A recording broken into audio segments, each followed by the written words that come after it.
Lovelies! Welcome or welcome back to my channel. If you're new here, my name's Maria and today's video is just going to be my end of year book tag. So quite a few book creators doing this at the moment, kind of going through their favourite books, their disappointments, their favourite characters. There's quite a few different questions out there, but the questions I'm answering are actually from watching Larry's video. So you're bound to have heard of Larry if you're a fan of booktube. She's one of the bigger booktubers, and if you don't subscribe to her, definitely go and subscribe to her. Her videos are really good. Definitely highly recommend watching her, and I believe she got her questions from Destiny Sidwell. So again, another booktube darling, so one that you probably will know. Just being transparent, that's where I've got my questions from. So I'll just be going through some of my favourite books, some disappointments, some books I was surprised by, going through some of my favourite characters, and basically just having a bit of a reflection on my 2024 reading year. So this isn't like a definitive list of my favourite books of 2024. I am going to do a 24 books of 2024, so going through my 24 favourite books of the year. But some of my favourites will be in here, so there may be a few repetitions between this video and that one, but for the most part I'm going to hopefully be able to keep them a little bit separate. I am going to try and not repeat myself with some of the books within the questions as well, so I will try and find different books for each question. There's one or two that do kind of overlap, but other than that I am going to try and keep it so that it's not too repetitive and I'm not just talking about the same 5 books over and over again. So yeah, I'm sure you've seen these videos before, so go get a hot drink, get cozy, and without further ado, let's just get into the questions.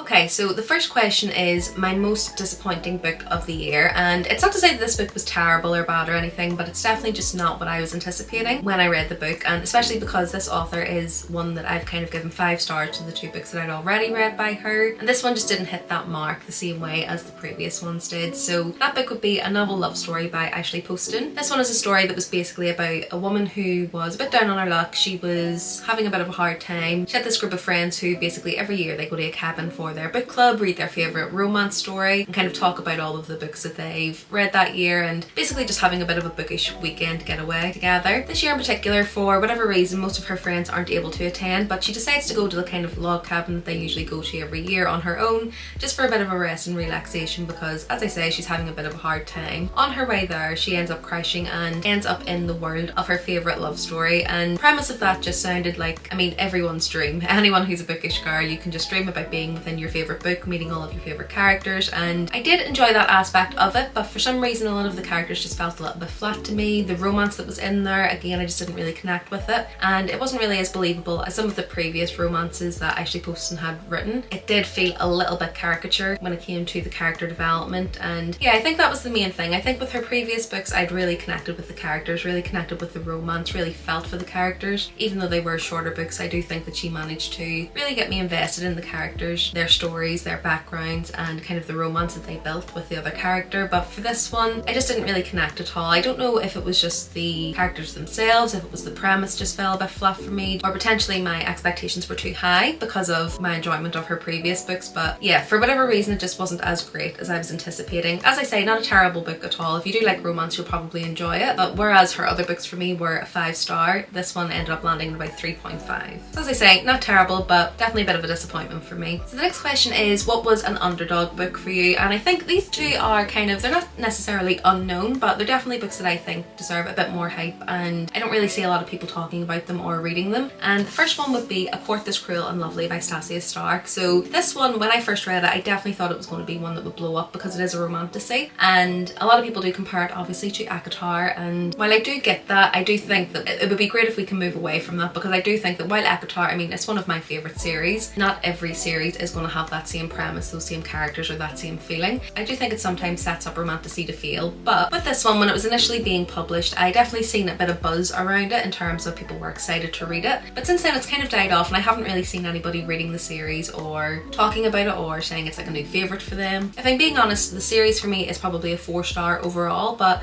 a really solid romantasy. I really enjoyed the characters in here. I would have actually liked more from the characters, so again, it's just kind of a sign of my enjoyment of it, that I would have even liked more books, even though I think there's 4 books in this or 5 books in this series, but I would have enjoyed having a bit more time with some of the side characters that were in here, because we did kind of focus mainly on one of the main couples until the last book. It really was about just the main couple within this, but then the 4th book we kind of got perspectives from some of the other couples within there as well. But if you haven't heard of this one, it basically follows our main protagonist Priska, who is living in this land where you're not allowed to have magic. When you're young, it's basically taken from you in order to use it as protection for the realm against the wicked fae. So the king basically basically takes it from you. When you're 21, you will get those powers back, but you do go through a testing phase to make sure that you have no magic or you haven't kept any of your magic at that time. And if you're found to have had magic, you will be executed. So Priska, of course, is one of those people who ends up having magic, and she has to flee to protect her family. And along the way, she runs into some mercenaries who basically find it mutually beneficial for them to team up, and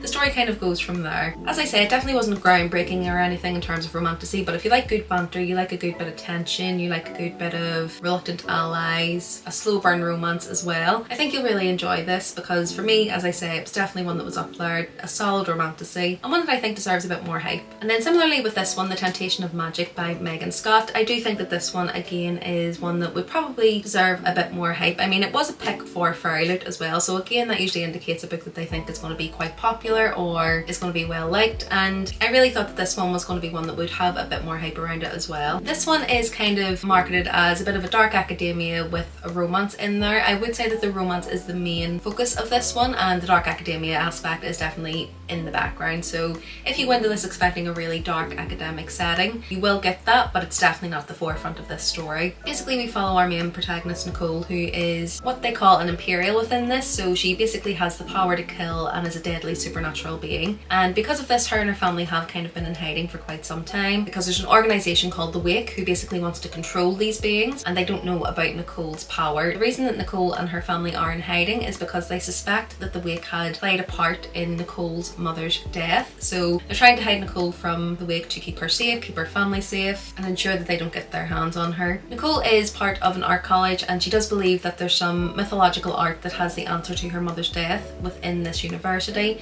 But while she's there, another Imperial called Kane ends up coming to the university on his own hunt, and it's likely that their paths will converge. They end up reluctantly allying, and again the story kind of goes from there. For me, this one was a really, again, solid romantasy. If you do like dark academic settings but you would like them to have a bit more romance in them, I think this is definitely going to be a book for you. Again, it was probably around a 4-star for me, maybe 4.5, but I did really enjoy the romance in here. It was not quite slow burn, but it definitely wasn't insta-love or anything like that, and I just really enjoyed the story around this. There's a lot of Celtic mythology within here as well, so if that's something that piques your interest, I think this will be one that you would enjoy. Okay, so the next question is, what was an overhyped book that you've read? And I know I'll probably get kicked off BookTube and bookstagram and anywhere else in the book community for saying this one, but a book that I had highly anticipated and really thought I would enjoy was Powerless by Lauren Roberts. So I did do a reading vlog on this earlier in the year, so if you are interested in that, I'll link it below. But basically this is a book that has gone viral multiple times. It's a book that basically most people who read it do love it. I do think that it's a good bridge for romance readers to get into the fantasy genre, because it is definitely low complexity when it comes to the world building and things like that. So if you've never really read the fantasy genre before, you may enjoy this a little bit more than I did, because it is definitely much more of a romance in a fantasy setting. But basically this one follows, I believe it's Payton, I've actually forgot the character's name, so that's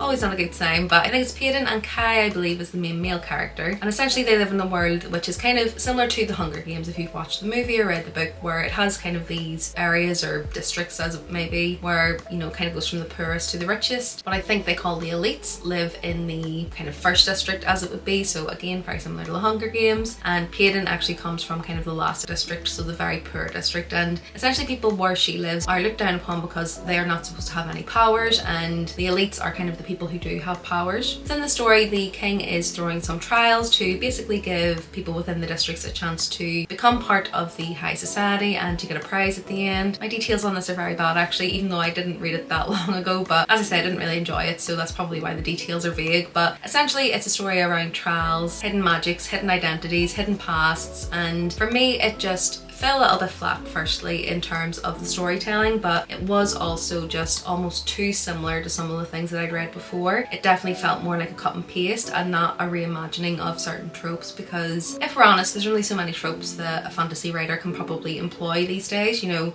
there's not that many new fantasies or romantasies that are coming out with completely new concepts. So I definitely don't mark any books down for it not being completely unique, because with the market being so saturated at the moment, I think it's very fairly impossible to have a completely unique concept. So I wasn't really kind of anticipating to not enjoy it because of that, but I do think that it was basically just for anyone that loves a bit of romance with a lot of banter in there, no real stakes or kind of very low complexity when it comes to the world building and the story building. You will like this. I do think that was kind of the strength with this in terms of the writing. It would have been the banter between the characters and the dialogue. I did really enjoy that aspect of it, but everything else just fell a little bit flat for me. So I did end up reading Powerful and Reckless as well, just to kind of round out the series and to see if it was one that was going to be for me. Unfortunately, I enjoyed the second one even less than the first one. It really just had no plot whatsoever. It was definitely a filler book, and yeah, unfortunately it just wasn't for me, but I know I'm in the minority with that. There's a lot of people that really love this, so don't be discouraged if it's one that's on your TBR and you haven't read it yet and you think you might enjoy it. Definitely still give it a try, because it may just be that it's not for me. I know that most people who read it do end up enjoying it, so it may just be a case of it not being for me.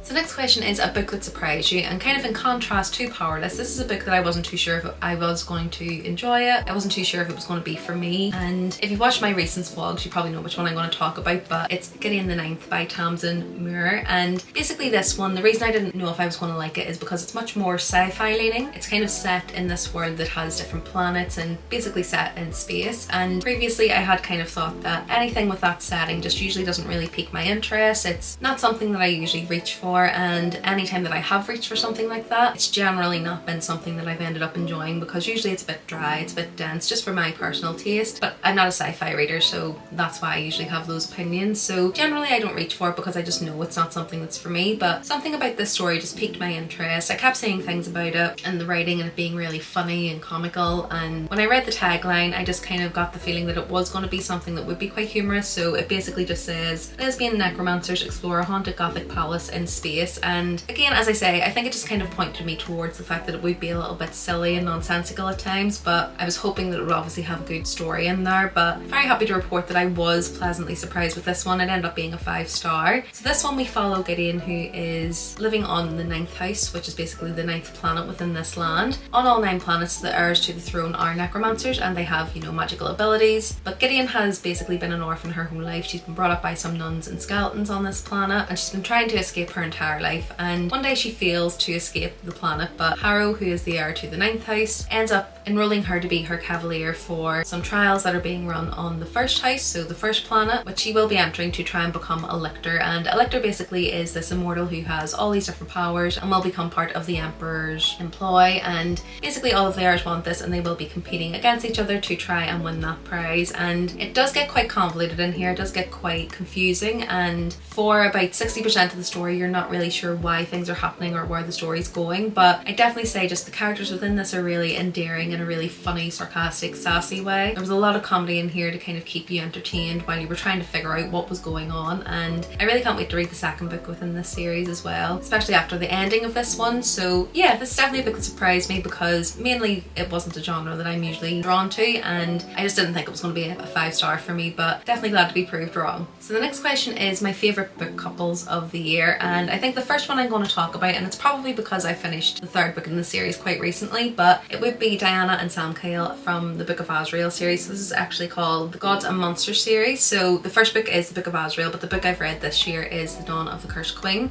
Oh, and the Throne of Broken Gods as well. Actually, I did read the second book in this series. Basically, Diana is what's called an Igmorthan within this land, and basically it's kind of vampire shapeshifter monster, and she is working with Caden, who is an Igmorthan as well, and he actually made her, but essentially she's been under his employ for quite some time, as he made a deal with her to save her sister. I think it was around like 500 years ago or something like that, and she's been working with him ever since as part of that deal that she made. And essentially one of the missions that he sends her on is to find what is called the Book of Azrael, as whoever holds that will hold infinite power. And along the way she ends up meeting Sam Kyle, who is known as the World Ender, and essentially he was a god within a different realm. He has been in isolation for quite some time, but after a few events put the people that he loved in danger, he ends up coming out of isolation to help them. And along the way he and Diana end up reluctantly allying to find this Book of Azrael, as they both kind of need it for their end mission, and the story goes from there. But with this one I definitely say it's a true enemies to lovers story. It's very slow burn as well. It is an urban fantasy, so the series that I always kind of compare it to is Buffy the Vampire Slayer or the Vampire Diaries. If you like that kind of rhetoric and that kind of story, you probably will like this, because I do think that a lot of the inspiration for this has come from shows like that and and shows from that era, just going by what the author kind of always shares on her threads and on bookstagram as well. But definitely really enjoyed this. It was a bit of a rocky start for me in terms of getting into this book. I would say for the first kind of 40% of this book I wasn't sure if it was going to be for me, but I'm really glad I read on within the series because it's now kind of becoming a 5-star series for me, and I've read all 3 books that are out at the moment. The next book isn't out until next year, but definitely can't wait to continue the series on this one. And then next up, again, funnily enough, it's another urban fantasy, which is one that I would usually say isn't usually my favourite genre, but this year for some reason I just found a couple that have been really good, and this is The Dark Artifices, so it's kind of the 4th trilogy within the Shadowhunter world, and my favourite characters from this are Julian and Emma, who are the main kind of protagonists within this trilogy. And if you haven't heard of Shadowhunters, it's basically following these people who are born with an innate power to kind of defend the human world from vampires, werewolves, fairies, and all different things like that. Essentially it's their job to make sure that the human world is defended and to keep kind of everything in line. In this one we have 2 characters who are what is called parabatai, and essentially that means that you're kind of bonded to each other to protect each other, almost like family. They're not blood related, but they are kind of sworn to each other, and one of the main rules of a parabatai is that you cannot fall in love with each other, but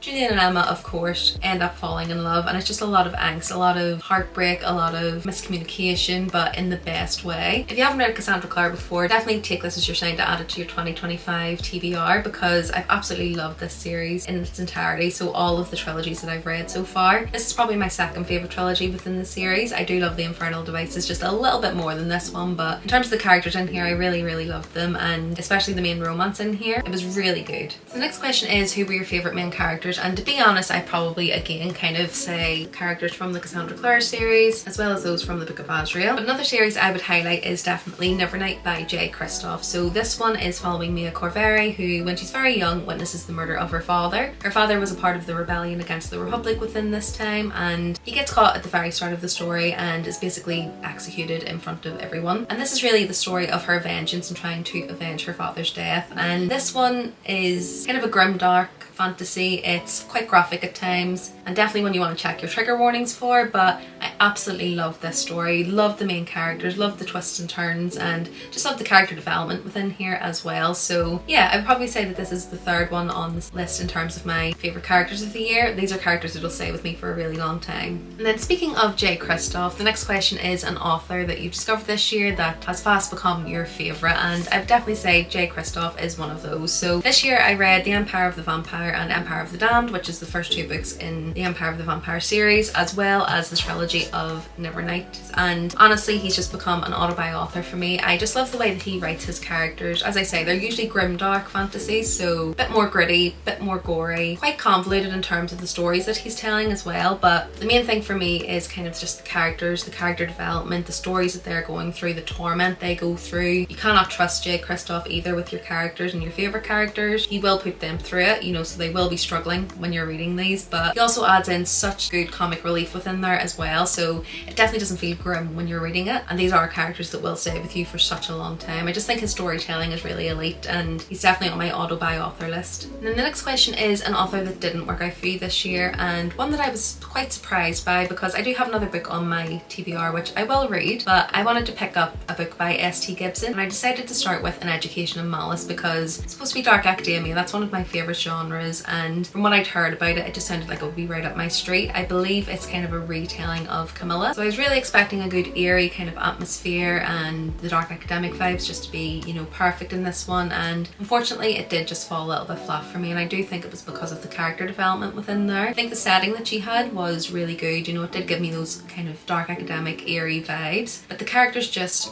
didn't ring true for most of it, and I do think that the character development was a little bit choppy at times as well. I don't know if it's because I didn't read A Dowry of Blood before this. It isn't technically connected and you don't really need to read it before, but I don't know if it would have given some of the characters within the story a bit more depth, and maybe they would have made a bit more sense within the story, but unfortunately the story just didn't really work for me, and the writing style again just wasn't one that I was kind of blown away by, so it didn't work for me this year. But I'm hoping if I do end up reading A Dowry of Blood next year that it's one that will kind of redeem the author for me, and I'll probably probably check out some of her other work as well. Next question is, what was the happiest book I read this year? And I think there were some kind of sad moments within this one, but I would say the one that kind of was the most heartwarming for me, probably not maybe happy in general, but was Out on a Limb by Hannah Bonham Young. So you can probably tell by most of the books that I have on my list, I'm not a huge contemporary romance reader, but I usually do kind of cherry pick the ones I want to read if they've got, you know, something a bit different, or if I think I'm going to connect to the background story as well. I will kind of pick those out to read as palette cleansers between some of my fantasy reads, and this was one I literally picked up to read on holiday. I wanted something easy to read, and I basically ended up binging this on kind of a 3-hour plane journey home because it was just so bingeable. It was easy to read. I love the characters, and it's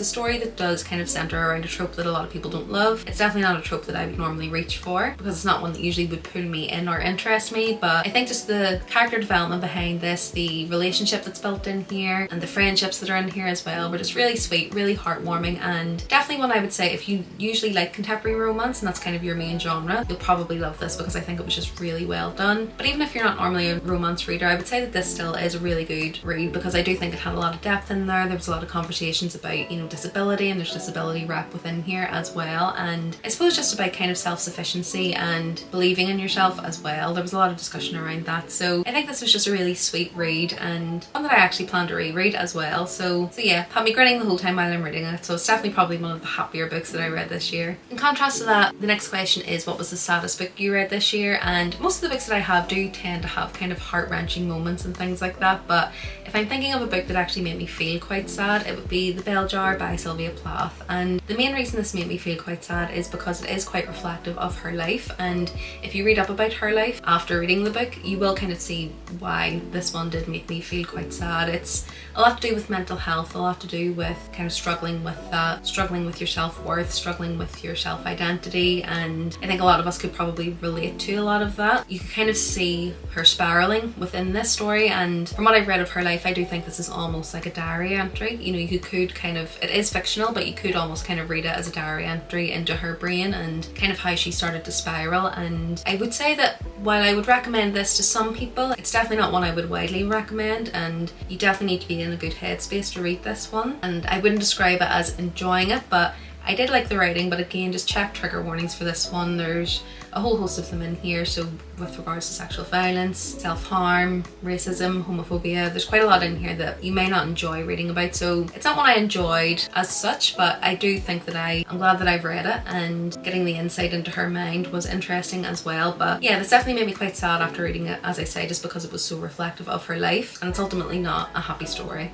So the next question is, what was the most frustrating book you read this year? And for me, it was City of Stardust by Georgia Summers. So I think this was an Illuma Crate or a Fairylight choice, I can't remember. I did end up getting rid of my copy, which hence it's one of the most frustrating books I read this year. But when I read the premise, it sounded like it was going to be really good. So it's basically about this woman who, as part of her family, is trying to break a curse that has been set on them for centuries. They've kind of always had this curse set upon them where the greatest and the brightest of them tend to disappear. She is the last of her line, and basically she set an ultimatum, as her mother was supposed to take responsibility for the curse, but her mother disappears, so she's not able to kind of give her life for the curse. And essentially they are given an ultimatum that if her mother doesn't return, she will have to take her place and sacrifice her life to satisfy the curse essentially that's on this family. And it was kind of promising kind of an underworld of scholars and gods and monsters and different realms and things like that, and it just felt extremely flat for me. One thing about it was the writing was really beautiful, it was very lyrical, and it definitely fit the scene that I was expecting. But other than the writing style, I think the characters didn't have any unique voices. You know, no matter what character was speaking, it didn't seem like they had their own characteristics or any character development. The story felt quite flat, and I think it is to do with the pacing. So I don't mind a slow paced story as long as there is payoff by the end, but I just found by the end I really didn't care about the conclusion, and it was very anticlimactic as well. I think there may be a second book within the story, but I'm definitely not intrigued enough to read on in the series just with the way that it ended. I think there was an air of ambiguity when it came to the magic system and the world building, but I think for me it was just so ambiguous that I just didn't care about it because because I couldn't grasp what it was that the story was trying to tell me, because in other parts of the story you're really told everything rather than shown. And the world building, as I say, was quite ambiguous, but I'm kind of thinking it maybe might have just been that it wasn't that well developed, from my personal opinion anyway. The only thing that this book really had going for it for me was the beautiful writing. I did like the writing style, so I would probably give her books another try just to see if the plot intrigues me more, because the writing style was really nice. But other than that, there wasn't really much about this story that I enjoyed, and it was mostly frustrating because the premise sounded so good, the writing style was so good, but the plot and the characters just felt really flat for me. So the next question was the best adaptation of the year, and quite honestly I don't really watch a lot of TV, and there's not a lot of shows that I've watched. I was supposed to watch quite a few adaptations of books that I've read, so Daisy Jones and the Six and things like that, but I actually haven't watched any this year. So the only reason I'm keeping this question in is to get your recommendations below. So if you've watched an adaptation of a book that you've read or a book that you've loved and you really enjoyed it, put the recommendations for those in the comments below. So next up is my favourite covers of the year, and I would say it's probably a toss-up between the Cassandra Clare covers. So here's just an example of them. Not sure if you'll be able to see it because of the light. That's probably a bit better. This is Lady Midnight, the first book in that trilogy. I just love her covers. They always have really beautiful character art on there. And then Nevernight, this is the US edition. So I ended up ordering in the US edition through Sci-Fi. So if you're in the UK and you're looking for US editions for fantasy books, they usually do have most of them on there. If you know the ISBN, you can usually search for it. But once I read the first book of this, I decided to order all three within the trilogy in the US covers because I just love the character art on there and I thought they were really pretty. Next up is a book that I haven't stopped thinking about, and that will probably be The Starless Sea by Erin Morgenstern. So I read this way back in January this year and I literally haven't stopped thinking about it since then. So we're following a main character, Zachary Rollins, who is researching in the library one day, and one of the books that he pulls out has a story about him and his childhood, and he's basically set on a mission then to try and figure out where this book came from, why it has a story about him. And this is another one of those ones where for around 60 to 70% of the story you're not really sure what's going on. Within the narrative we do have inserts of different stories from the book that Zachary is supposed to have pulled, which don't really make a lot of sense until you get later within the story. And for me it was just really intriguing. It was really bingeable. I just wanted to sit and read it all day. I couldn't stop thinking about it when I was reading it, and the writing style in here is absolutely beautiful as well. If you like lyrical writing or purple prose, definitely give Erin Morgenstern a try. I really enjoyed this one. The Night Circus was still enjoyable for me, but it was probably more of a 4-star, whereas this was a 5-star for me. But I see people usually have differing opinions on that, so definitely give them both a try, as I really loved both of them. But yeah, I haven't stopped thinking about this book all year, and I'm actually tempted to reread it next year as well. Next up is an unpopular book that you loved, and I wouldn't say that this is an unpopular series or book, but it's just a book that again I don't hear anybody speaking about, and it's The Broken Kingdoms by L.J. Andrews. So most people know L.J. Andrews now because of The Everking and kind of that series, but the series that that's actually linked to is called The Broken Kingdoms, and I don't really hear anybody talking about it. I have a few friends who have read it and enjoyed it, but for the most part I don't really see it on BookTube or bookstagram or anything like that, and it's a really good series. There is 9 books within the series, so a bit of a commitment, but it does tie into The Everking as well. It's almost like the prequel to that, you know, there's a lot of stuff that happens within this land, and then The Everking is almost like a spin-off from this series. But I would say definitely if you like The Everking to definitely try out The Broken Kingdoms, because the writing style is pretty similar, the love stories are pretty similar, there's enough fantasy in there to keep you intrigued, but the romance is usually at the forefront of it. So if you're trying to get into fantasy and you're usually more of a romance reader, I think her writing is probably a really good starting place, because the romance is at the forefront, but there's just enough fantasy in there to get you intrigued and to kind of get you used to world building and the politics of some of these stories, but it's not too overwhelming or anything like that. So yeah, as I say, not quite unpopular because most people that I know who have read them really enjoy them, but maybe ones that just deserve a bit more hype. So next up is a book you thought you'd love and didn't, and I've actually got 2 for this one. So the first one is Lightlark by Alex Astor, and this one just wasn't for me. I definitely thought that it would be intriguing because it's set around trials, there's a love triangle in there as well, and the premise of it sounded really good in terms of kind of this trial that's set every 100 years. One of the heirs of one of the lands will have to die, and it just sounded like there was going to be really high stakes, there was going to be a lot of political intrigue in here. And for me personally, I do think it was mostly the writing style that I didn't enjoy with this one, and I didn't really connect with any of the characters either, so unfortunately that one didn't really hit the mark for me. And it was similar with A Dawn of Onyx by Kate Golden. Again, this one kind of sounded like the blueprint for romantasy when it comes to my preferences. I was told it would be enemies to lovers, you know, that there would be a lot of political intrigue in there, hidden identities, hidden powers, and again it was just a case of the characters kind of fell a little bit flat for me. It was a little bit too cut and paste from romantasies that I've read before.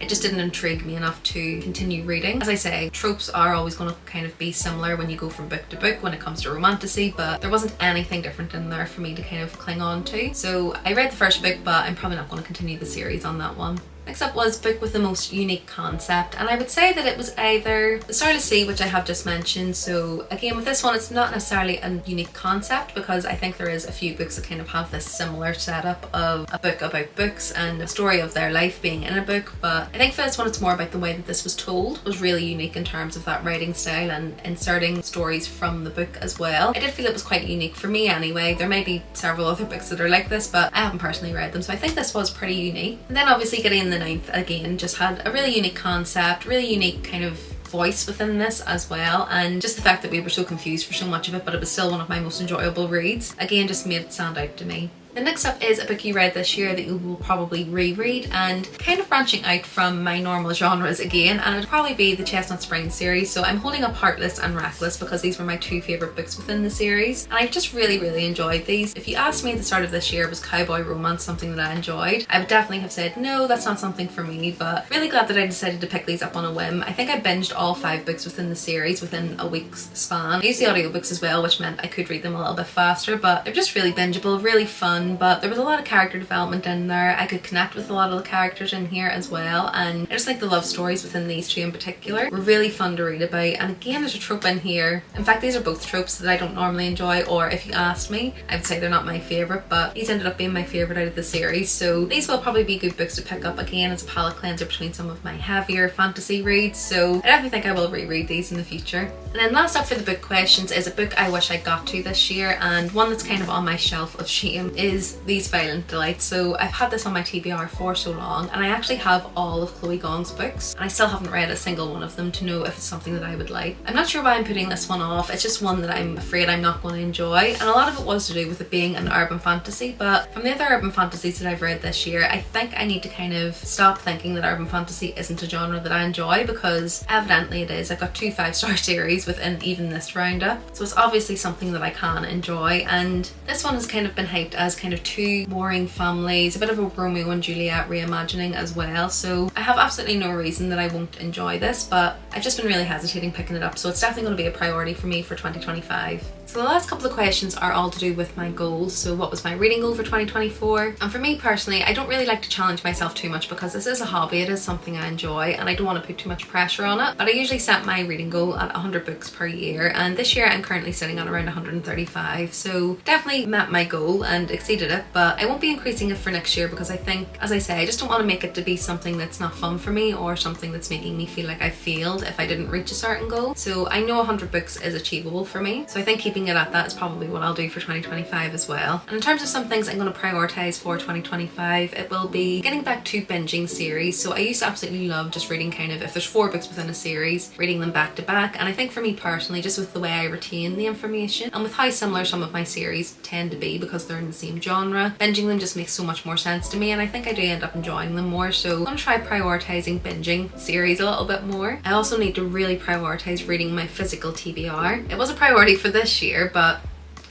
let's just roll it into 2025 and see how we get on with that one. I want to prioritise reading what I want to and not what's popular. I did fall victim this year to reading a lot of popular series that I might not necessarily have picked up normally, but because they were getting so much hype, I ended up reading them and ended up being disappointed. And really it is no fault of anyone but myself, because reading from what people were saying, reading reviews and reading between the lines, I kind of knew they were books that I probably wasn't going to enjoy, but FOMO got the better of me and I decided I had to pick them up. So definitely going to be prioritising reading things that speak to me personally, rather than just going by what everybody else says. And then lastly, I definitely want to try and utilise my Kindle Unlimited and my Libby app a lot more than I have this year. I think I've really underutilised all of the subscriptions that I have, as well as connections to the library and Libby, and I really need to be better about incorporating some of that within my monthly TBRs, as well as mixing in my physical TBR and just reading books that I already have. I end up being completely overwhelmed because I've got so much choice, but I do still need to be conscious that I'm paying for a subscription with Kindle Unlimited, and this year there were months where I probably didn't didn't use it at all. So definitely need to prioritise using that, and especially Libby as well, because it supports the local library and it's really important to me to keep those supported and utilise the services that they provide. So that's definitely going to be a big goal for me for 2025. So that's everything. I hope you enjoyed this and hope you enjoyed some of my answers, and if you've read any of these books, definitely let me know what you thought about them in the comments below. Also tell me what your favourite book of the year was, if you've decided that yet. It's always very hard to pick your favourite book. I've probably got about at least 24 favourites of this year, but let me know a book that you've really loved this year in the comments, and let me know what you're going to be prioritising for 2025 as well. If you like this video, do remember to give it a like, and if you want to see more from me, remember to subscribe. I'm posting 2 videos per week, and it's videos like this, so book recommendation videos, book shopping videos, book hauls, reading vlogs, all good bookish things like that. Other than that, thanks so much for watching this one. I hope you enjoyed it, and I'll see you in the next one soon. Bye!